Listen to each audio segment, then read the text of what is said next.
Hey everyone, welcome back to my channel.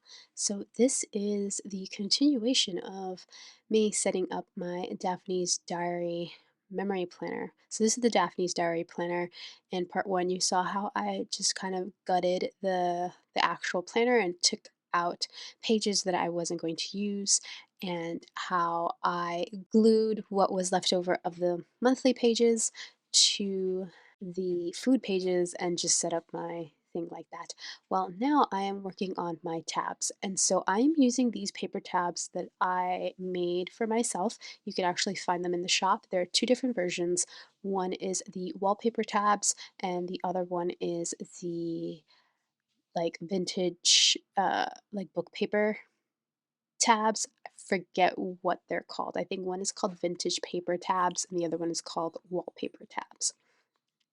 But they're printable in my shop, and I actually ran mine through my Silhouette machine, and the vintage paper tabs came out fine. They cut fine, but my wallpaper tabs did not.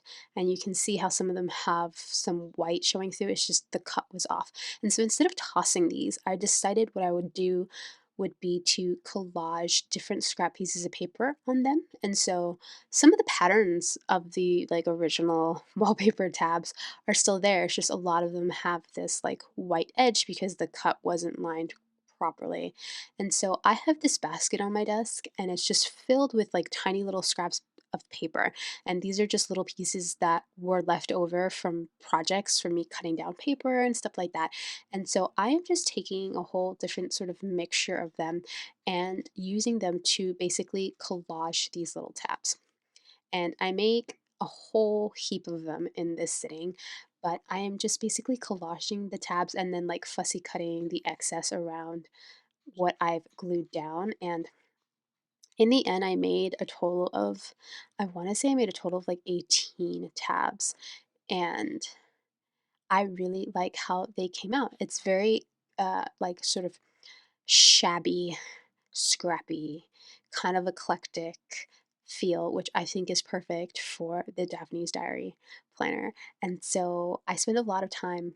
I think I was talking to a friend on Discord while I was making tabs, and so I have a whole heap of them here, and I'm probably not going to make you sit through viewing me make the tabs. I might come back on and actually show you the tabs and then show you how I am putting them on my monthly pages in my planner, but that's basically the gist of it. I have a similar video like this where I make these little collaged library card pockets, and it's basically the same sort of concept, using your scraps to make like embellishments, to make things for your journals. And I really need to sit down and make a bunch of collaged tags and pockets and just replenish those kind of collaged pieces, and also kind of get rid of some of these papers that are in this basket, because I didn't realize how many papers I had in this particular basket. Like it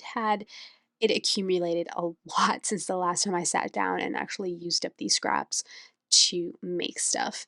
And yeah, I think I need another sit down to kind of just make a bunch of little scrappy little bits. So if you know um, my printable that I have that's called snippets, lovely snippets from my journals or something like that, they're basically collage pieces, collage ephemera that I make from the scraps that are from this basket. And so it's basically the same concept, except I applied it to these tabs. And so, yeah, I'm not going to make you sit through this whole thing because it's a lot. I am going to come back in a moment and just kind of walk you through the rest of my setting up process.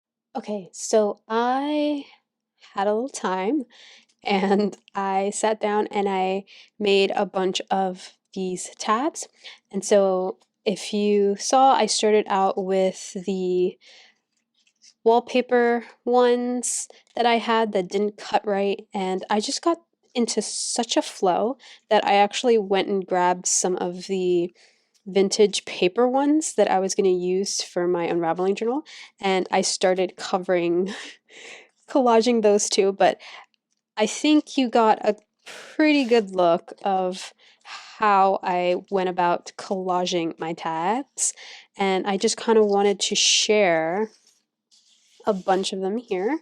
So I think I want to say I have about 18 tabs. I know I have enough for my Daphne's Diary planner. I have 1, 2, 3, 4, that's 4, 6, 8, 10 there. And then we have 4, 4, 6, 7? No, that's not right. That's not right. I do think I have 18. Let me just put them in rows. I'm not very good at math today. 1, 2, 3, 4, 5. Oh, I had 18. 1, 2, 3, 4, 5, 6, 7, 8, 9, 10, 11, 12, 13, 14, 15, 16, 17. I have 17. I have 18. Look at that. I'm like, I knew I had 18. I wasn't going crazy. So I have 18 tabs. And yeah, I have enough to cover the 12 months. And then I will need a few more for my unraveling journal because I love how this came out. I love how these collaged tabs came out that I kind of want to do the same thing for my unraveling journal. And so normally with my unraveling journal, I just um, I separate like the sections by monthly. So and last year I used actually these exact same tabs. These you can find, it's a printable that you can find in my shop. I didn't do anything but write the months in them. And so I was going to do that again, but I love how this looks that I think I have 18 and I need what, 24? 19, 20, 21, 22, 23, 24. Yeah, so I have these guys left to collage. But I kind of want to move on because this is supposed to be part 2 of setting up my Daphne's Diary planner. And so I'm just going to choose 12 of these. I think what I'm probably going to do is go through the planner, and I figured I would do that real time since the first part of this was um, it was like sped up and voiceover. So I think I'm going to go through real time and just kind of find, I guess, the best matching ones. I know they're kind of eclectic looking, but like find the best matching ones for this. Like this one works with this one really well. And then I have these, which I've also thrown up into my shop. It's just a sheet. It's literally just a sheet. And I printed mine on sticker paper so that I can just my plan was to cut them out with my silhouette, but my silhouette died in the process. And so half of them are cut out and half of them not, but I figured I can just fussy cut them out. But they're on sticker paper so I can label these. So I threw this up. This is something that I made really quickly on Photoshop with these the fonts. These are the Daphne's Diary fonts. These are free fonts that you can find online. I will leave them linked again in the description box like I did on part 1's video, but I just kind of composited them how I like for my tabs. And so I think some of them are fussy cutted already, like they're kiss cut. I don't think a whole year kiss cut. I think like a couple kiss cut, but I think I might have a whole year here. So I will use that to create my tabs. And so I think I wanted this one for January. And literally, I just put them here. I believe that is what I did in my 2017 memory planner. I am just going to go fetch it. Let's just see for reference here. Yeah, I think that is exactly what I did. And last time I used these tabs from the Planner Society, but I don't really have tabs from the Planner Society anymore. And I did the same thing. I printed this and I think I fuzzy cutted mine the last time and just glued it on there because I don't think I had a silhouette machine, but I really like that look. So I'm going to do the same thing here, and I'm kind of zoomed in only because I was making these little tabs, but I think that's fine. I just have to figure out what part of the tab I want showing.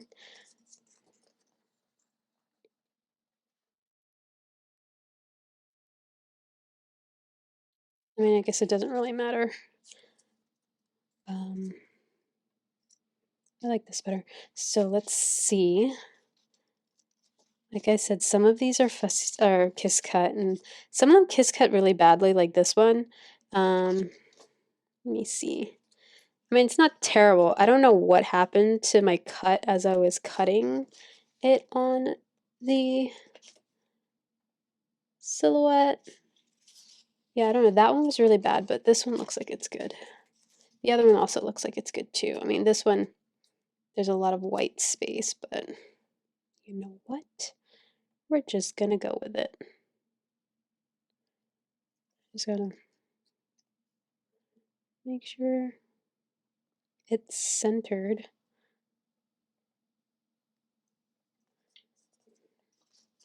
And then I'm not gonna glue it. I'm gonna need double-sided tape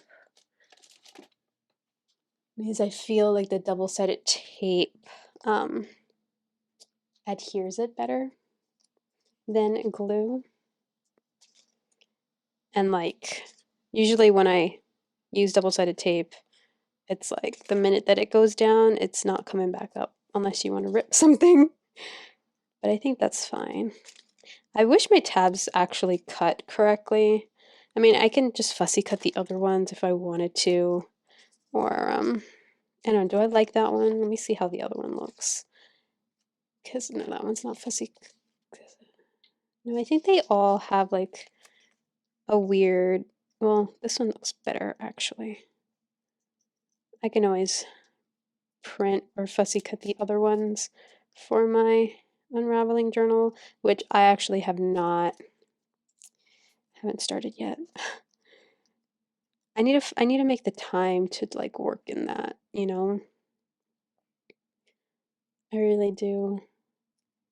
I find now that I'm working full time, that I have,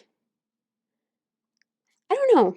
Okay, it's not that I have less time because obviously I've been making videos. It's just I think I'm trying to do a lot of different things all at once, and yeah,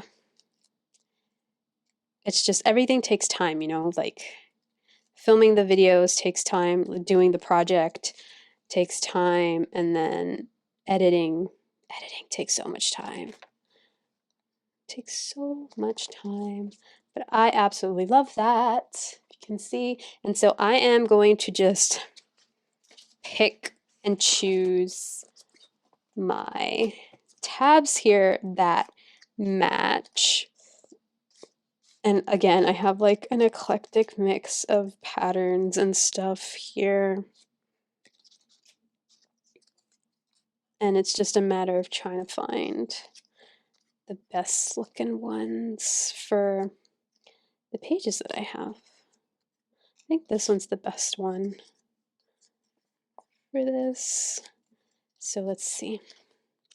We'll use these. These seem to have cut well compared to the other ones. Love-hate relationship with my silhouette machine. Sometimes it works and sometimes it doesn't. I don't understand it a lot of the times. But you know, machines have feelings.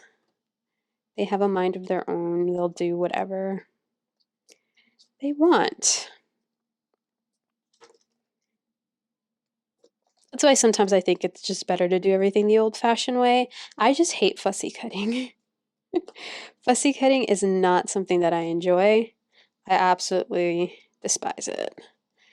Like, so generally when I buy printables, I kind of I create like a sheet on the Silhouette software, and then I print that with the registration marks and everything, and then I have the machine cut it for me because I just can't be bothered.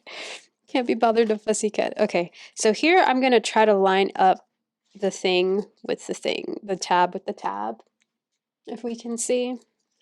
I know I didn't explain that very well. The thing with the thing. Who says that?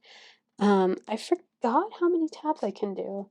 Okay, it says, okay, this one, I have 4, 4, 4, 4, 4. It goes by fours. So there's 3. I guess if I space them that way, it's fine. That's fine. Instead of like spacing them like really close together, we can do the 4, 4, 4. That is totally fine. So it's somewhere around here.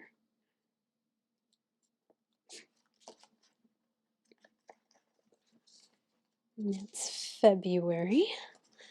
And then March is this one. Ooh, I can already see that that one looks really good for March. Yeah, no, I like that one better for March.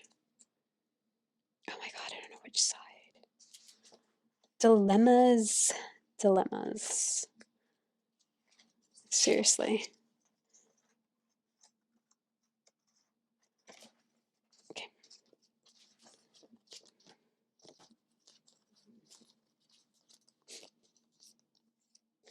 Look how that one cut. I don't know if you can see that.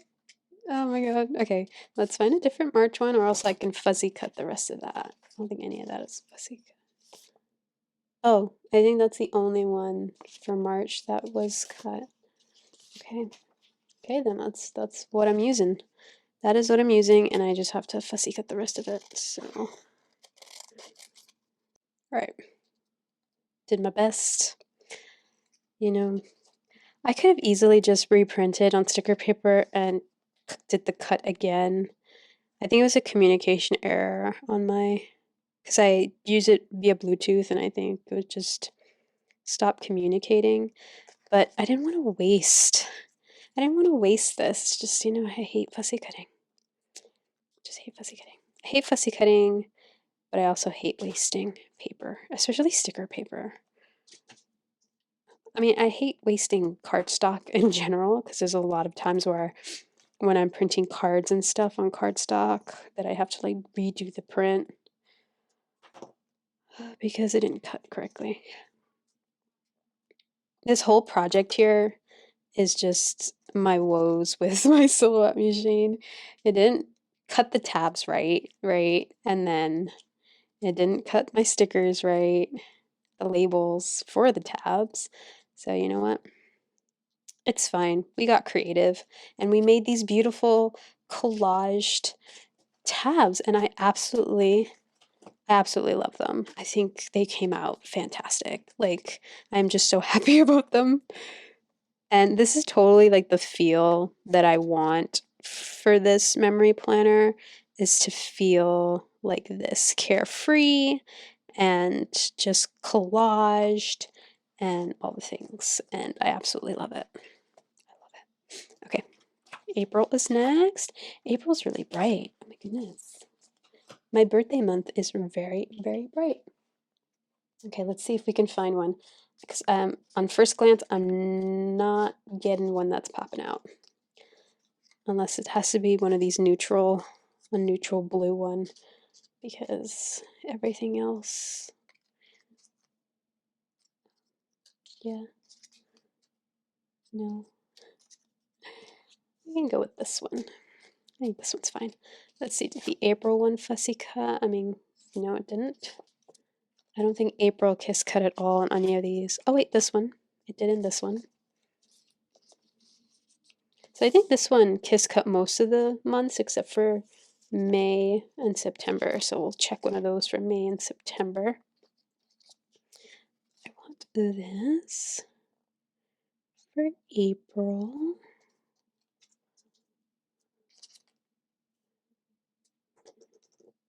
My birthday month.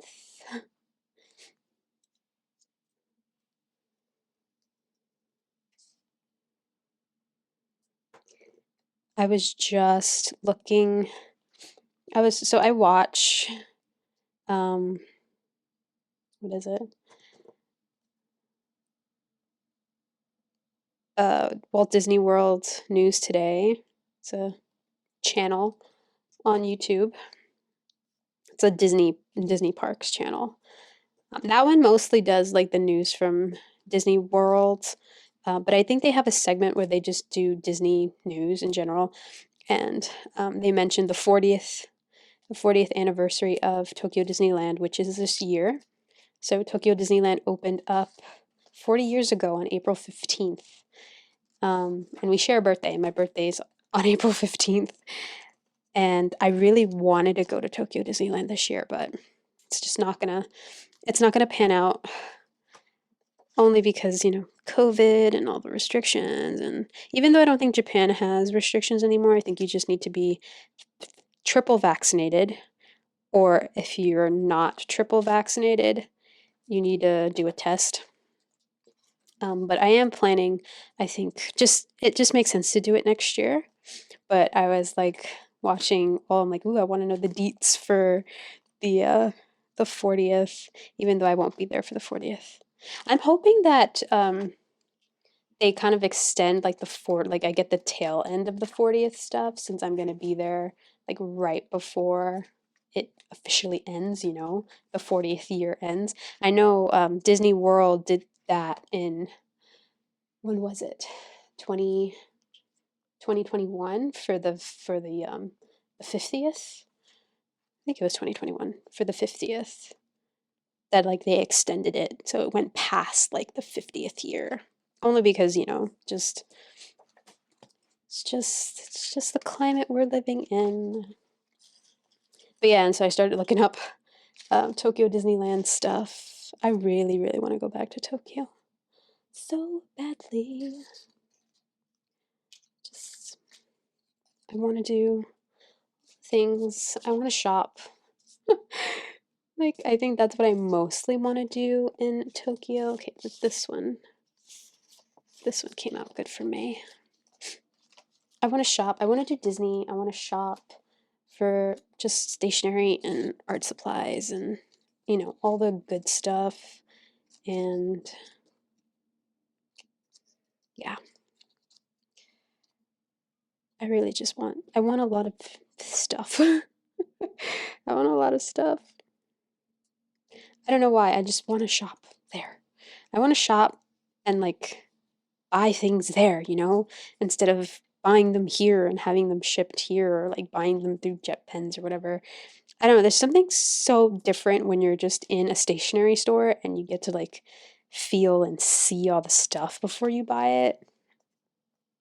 It's like it's a different experience, because sometimes if they have samples, you can try them and just, I don't know, you can just see the colors, and it's just a very different than shopping online. And the last time I was in Asia, which was for my long 3-month Asia trip I took with my friend, I came home with like, I think $250 worth of stationery. I think that's how much I spent on stationery and gifts. Well, that's what I reported on my little customs form. And I remember we actually flew into Hawaii from Japan. And I remember, when you go through customs in the United States, they ask you a couple of questions. Oh no, this one has to line up at the top with January. They ask you a couple of questions, like about your travels and like what brings you to Hawaii. Well, we were Americans, so we were just we were coming back home. And there was like nobody on our line. Like, we got off our flight and everyone literally went to the international line, and me and my friend were the only two people on the citizen American line, and it was so funny. It was just us two, and we're just like, cool. First time in a while that we didn't have to wait on a customs line. But they give you the same questions, I think. They run down, like how long you were away, where did you go, like, why did you go? And that was a question. Like, oh, why did you spend, wow, you went to a lot, because you write the thing on the little custom sheet thing. And the guy that I got, he was looking, he's like, wow, you went to a lot of places. Like, what was this for? And I'm just like, oh, me and my friend, we just went backpacking through Asia. And he goes, oh, that big guy over there who was at the other customs agent. And I'm like, yeah, it was cool. And he goes, okay, where did you come from? Like, I'm like, oh, we just came from Japan, but we had a layover in South Korea. And he's like, they just kind of quiz you. I don't know the purpose for it, but and then you write down your estimate of how much you think you spent, there, like what your not so much declaring, well, what you're declaring, I'm not really declaring anything, but just how much they want, just want to know how much you've spent in like merchandise or whatever when you're coming in. And I just wrote, like, I just estimate, like, I literally guesstimated 250. Um, and he's just like, only $250. um, that of like merchandise that I'm bringing in. He goes, what did you buy? And I'm just like, just stationery. And he goes, that's it, just stationery? You spent $250 on just stationery? And I go, I literally said to him, I'm just like, dude, when you're in Asia, especially Japan, that's all you buy. You don't come home without $250 worth of stationery. And he just laughs, like he laughed so hard. And I'm just like, yeah, I'm kind of crazy. I know. And I'm just like, there's some gifts in there, but it's mostly stationery. It's mostly stationery. But yeah, like, I don't know. I love Japan. I want to go and eat. I want to do Disney because they do Disney fantastically in Japan. I think the Japanese people do Disney better than we do Disney in America. Um, out of like, yeah, I'm no, I was gonna say that I'm biased towards the Walt Disney World park because that's the park I grew up going to. But I had a fantastic experience at Tokyo Disneyland the first time that I went, and like, wow, just everything, everything about it everything about it beats my favorite park out of the dust, you know, like, because I do love Walt Disney World. It is ginormous. And I think for people who are used to like some of the other parks around the world, it could feel a bit overwhelming. Especially if you're used to going to like, if you're used to going to like Paris, or if you're used to going to Tokyo. Tokyo's fairly, I mean, I think Tokyo's bigger than Paris, but it's fairly small compared to Disney World, and especially if you're going to Anaheim, like, I w the first time that I went to California and I saw that itty bitty castle, I was like, "Holy crap." Like, that those parks are nothing compared to Walt Disney World. Walt Disney World is just so huge, and I'm so used to it that, like, because it's big, it doesn't overwhelm me. I thought Disneyland in Anaheim underwhelmed me because it was just so small. It was very cute, and I love the nostalgia of it because it's the original, you know, but it's tiny. It's tiny from the place that I'm just used to, right? But yeah, I think Japan, what Japan has over like the other parks is just one, it's the only Disney park that's not run by Disney, you know? Um, the Disney is licensed, it's licensed out to the Oriental Land Company who runs the park.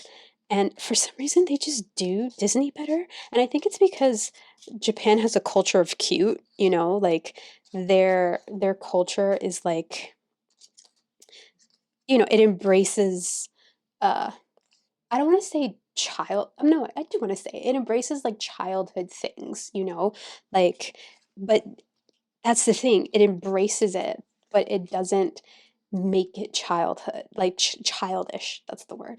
Doesn't make it childish. So like things like video games and anime and manga and Disney and just having fun in that way, all those cultural things that people in the United States, or say adults in the United States, will deem as childish. Like they would put all that stuff under, oh, that's what a kid would like, or that's what a teenager would be into, not so much adults. The Japanese are not like that. Like, you know, you have adults, grown adults who enjoy all of those things and they embrace it in a way that Americans really don't, I think. I think my generation does, because, you know, we have the whole, what is it?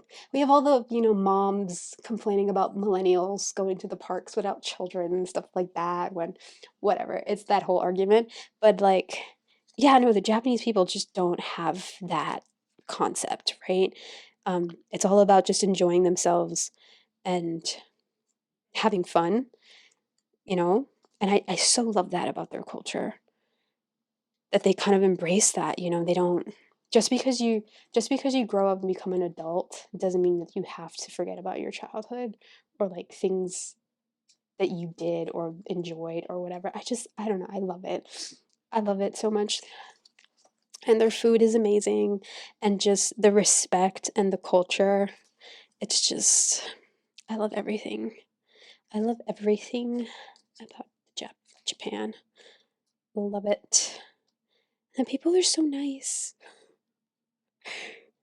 Granted, I don't understand the language. It's a very difficult language to learn. I just try to learn the basics, but there's more to language than verbal, right? You have just body language and everything, and everyone is just so nice especially when they know that you're a tourist.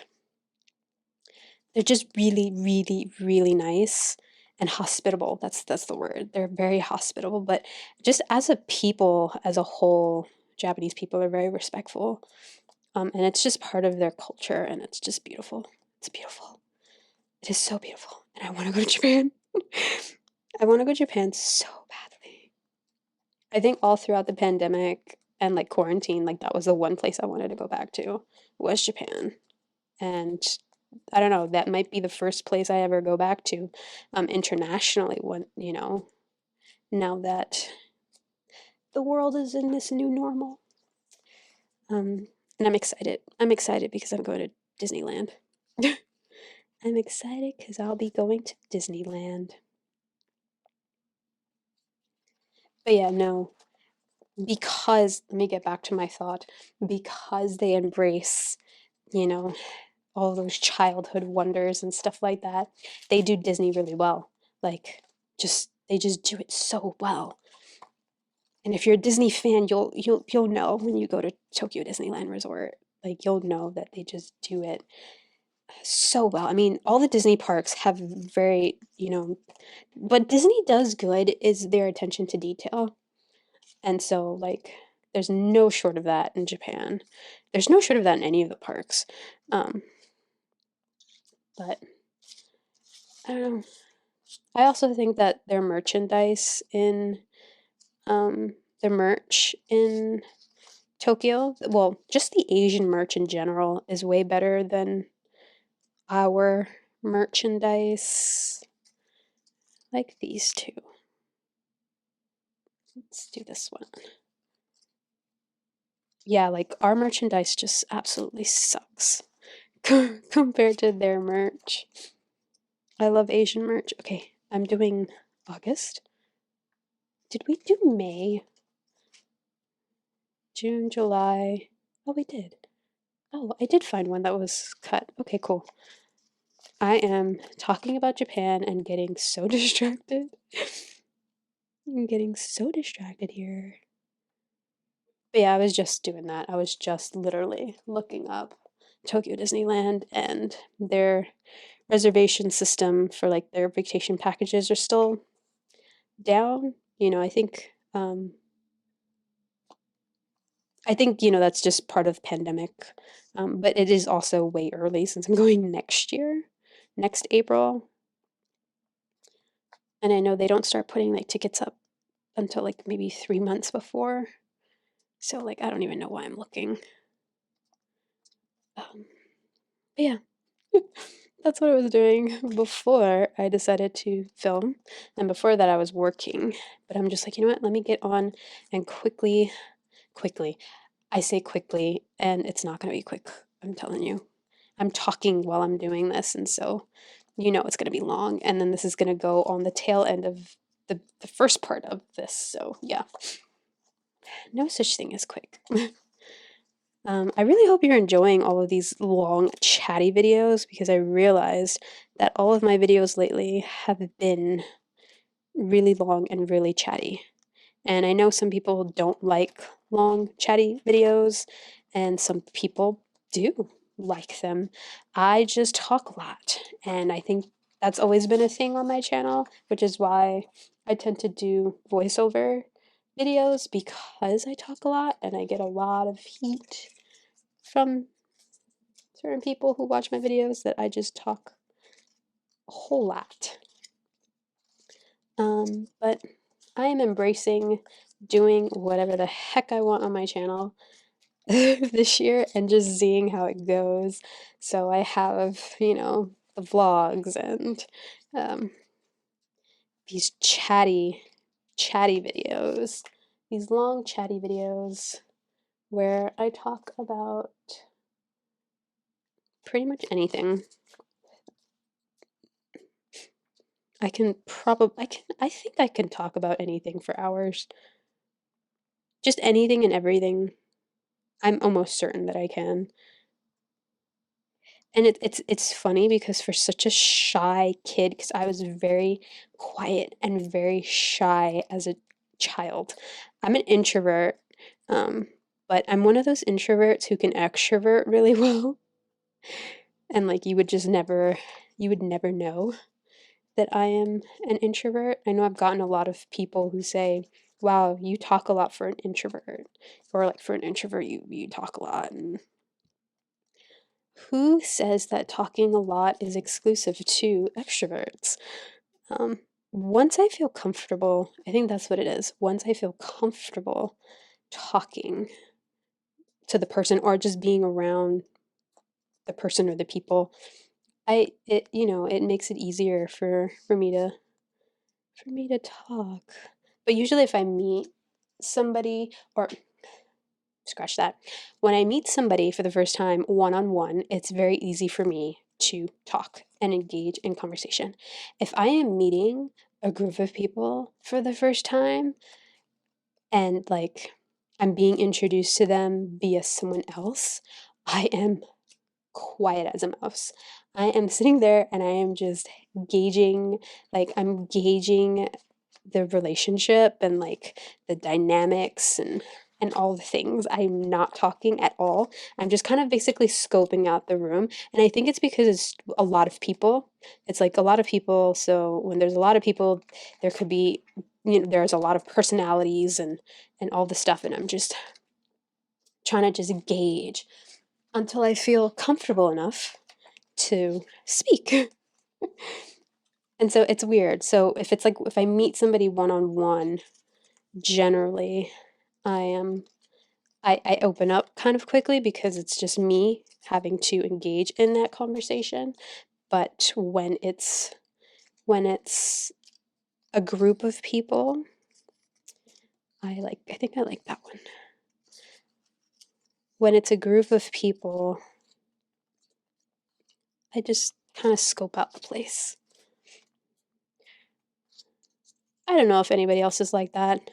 For reference, I can tell you all of my personality types because I know all of them mixed together have a very big impact. Well, I believe, I know not a lot of people believe that, but have a very big impact on your personality. So I am an INFJ. That is my Meyer-Briggs personality. It's an INFJ. I am an Enneagram 4 with a wing 5. So I believe that's called a Bohemian, but that is what I am, Enneagram wise. Um, and what's another personality test? Well, it's not really a personality test, but my birth chart, which, you know, has a lot to do with your personality as well. I am an Aries sun, a Leo moon, and a Libra rising. So I am 2 fire signs, friends. Like, I am a whole heap of fire. And then I have my Libra, which I believe is air. I think Libra is an air sign. Um, but yeah, I'm like I'm like a whole heap of fire. Which is interesting because I am a Libra rising, so I don't come off as a full-on forceful Aries or even a full-on forceful Leo. Um, I come off pretty calm, but that's because my rising is in Libra. Um, but yeah, so all of those things contribute to the complexity of who I am as a person. And I'm always learning more. I'm always learning more. Like I learned the other day about, this is all astrology, by the way. I learned about north, my north node and my south node. Is that what it is? I have it here. I printed out all the things. Um, my my nodes. These are the nodes. I think that's what they're called. Your north node and your south node. Anyway, mine are Pisces Virgo, right? So, um, in my, I think how this is, I think this is how this is explained. Is what I'm trying to say is that this is what I hope. This is like this is what I want, and this is what I am. I don't remember. I really don't remember. But I'm the detached attention seeker. I'm an eccentric who is concerned about other people's opinions. I see the dream and apply the detail. Practical dreamer. Because in Pisces, I dream and I hope and I wish for the ideal reality. I don't care about the detail, just the dream. I'm whimsical, spacey, and carefree. I think that's what I am, like, in spirit, but in actuality, I analyze everything. I analyze me, you, them, and I can hardly see the dream through the detail. I am a perfectionist who loves to count, organize, and criticize. That's sort of like yeah, this is the practical side of me. Um, and these conflict. I've been following an astrologer. She's an astrologer and I believe a psychotherapist. Her name is Deborah Silverman. I will leave her link in the description box. That's where I learned it from. It was from a one of those like webinars. You know how a lot of people do those little Zoom webinars and stuff like that. That's where that's from. And I just took a screenshot of my nodes, and printed it out and put it in my journal there. Doing November now. Yeah, so I have that bit of Pisces in me. And then the flip side is that Virgo. Um, I don't know how much of it is true or related or whatever, but it's fun. It's fun. I'm into it. And yeah, I still can take away little things, that relate to my personality type and everything. And I think that's the whole point, right? Because we get to create ourselves, so we can pick and choose what makes sense for us. Um, Not one thing is correct. Um, and the way that all of it is written, it's all broad, and we're all different. That's the beauty of it, right?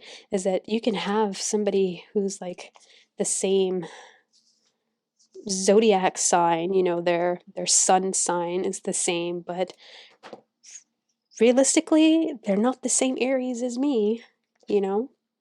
You can have people who are INFJs, and you can see that you guys have a lot of commonalities, right? But, you know, the other bits of you are also different. It's that's what makes us all different and unique, even though fundamentally we are all the same. I think most of us all want the same things in life. I think humans just want the same things in life. Um, at the core, like our basic core needs, we all want the same stuff. But those little things, we have those little things that also make us different, even though we're the same. Um, anyway, that's my spiel. I should just finish up with my tabs here, so that this doesn't run so long. I did want to do a video, like doing my first pages in here, but I think I might just have that for its own video instead of attaching it at the end of this video, because I don't think it's gonna. Oh no, I don't have a tab that matches this very well. I don't have a tab that matches December. Okay, so we're gonna make one real quick here that matches December, I need to find some paper that will match December's. I'm trying to use my scraps, so all of this stuff here on this side are all these little scrap pieces of paper that I would like to use instead of toss, you know. But so I really don't want to go into paper and cut up new paper when I can use the scraps, but I don't really have anything that's like dark. This one has that red in it, and let's put some of that, or actually this, no, it's not much. That little piece, that has that red in it too. But yeah, I have like a whole hot mess.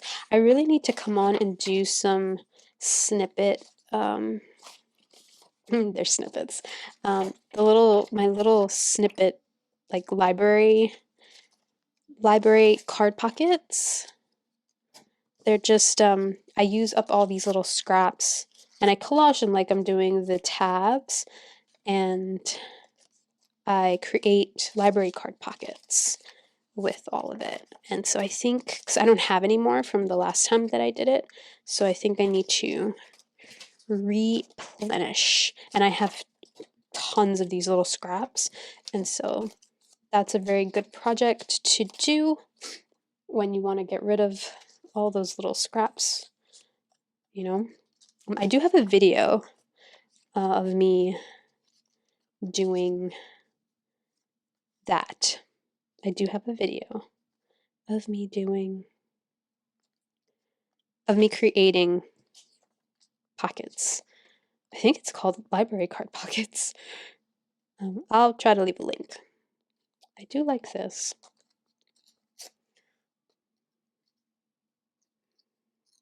I just want it to be scrappy. So I am just tearing everything and then putting that there. That.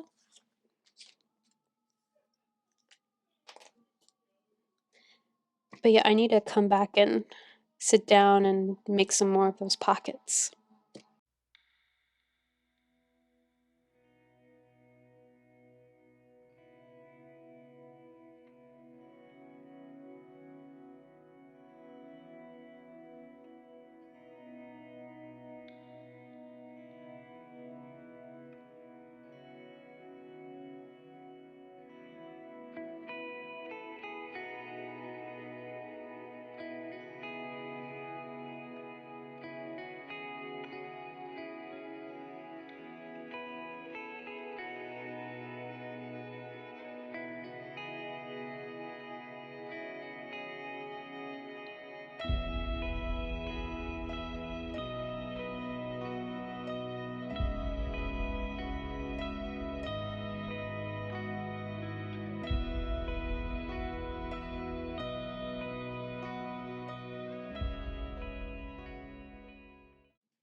You know, I did all that work to get red on the tab, and I ended up covering it with the December sticker. Anyway, those are my tabs, so let's take a peek. So this is how my planner is looking. And I believe I'm just going to end it here. So let's go through all of them so you can see. January, it's February's, March, April, May, June, July, August, September's, October, November, and December. I absolutely love my tabs. Oh my goodness, I love them so much. I love them so much. It's gonna look so good. I just realized that these, did I? No, these seem to stick out a little bit more, but I actually stuck them down the same. It could be that my tabs are a little shorter than those. But Yeah, I absolutely love this. I love it, love it, love it, love it. And I like how it's already beginning to look super scrappy and super fun. I do have pictures that I printed out, so I haven't been taking photographs. I need to get back into the swing of things. So I just pulled the ones that I took for Instagram that represent things that have happened this year. And so I'll use that as sort of the focal point for my memory keeping in here. But yeah, I think so. My next video in this planner will be to document. So this looks like it's the um, kind of after Christmas, New Year's Eve, and so I'm gonna have to go back to the ending of last year and pull something for this. But I can do all of January really because we're like here. We're already like at the ending of January anyway. And then of course I gotta collage that too. But that is probably my next video working in this planner. I really hope you enjoyed this part 2 of just me setting it up. Hopefully I'll be back soon to actually work in it, to actually play in here. But I think that the video that I want to film before playing in here is, doing my January in my unraveling journal, which is like all of my setup pages that I normally do at the start of the year, like for my word and everything, responding to the one little word January prompts and like all of the things. And I just have not opened up that journal. And so honestly, I've been wrapped up in this. This is like my manifestation, my astrology type journal, and I've just been writing in there, and I've been writing in my planner, my little A6 planner. I've just been daily journaling in there. I have to catch up on my 5 year. I have to start working on this, and then I definitely have to head into my unraveling journal. I have a lot to do. I just got to find the time. Anyway, I wanted to just pop back on, show you what I did in terms of the tabs and finish off setting this planner. I really hope you enjoyed this video, and I will see you all next time, friends.